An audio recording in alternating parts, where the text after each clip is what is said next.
Hai că facem reeducare. Hai. Degeaba stați lângă mine. Copiați-mă mai bine. Uite și adevărul.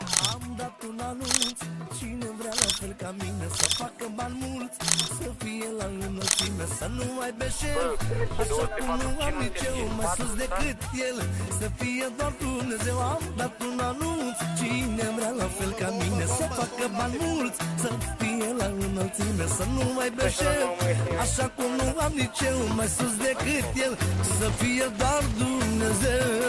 Luați exemplu la băiatul.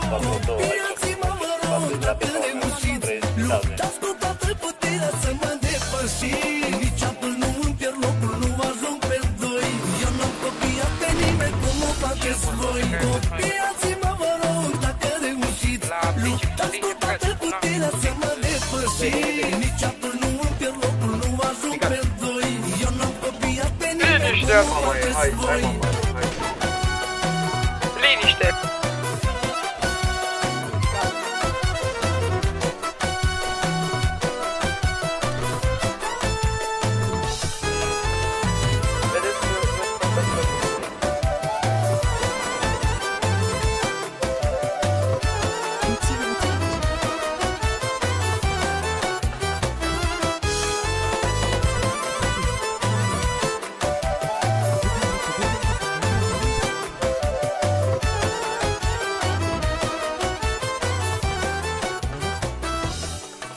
La creierul meu nu pot fi pus în capcană. Nu vă agitați că o faceți de pomană. Mă face să râd când văd atâta prostie ce aveți voi.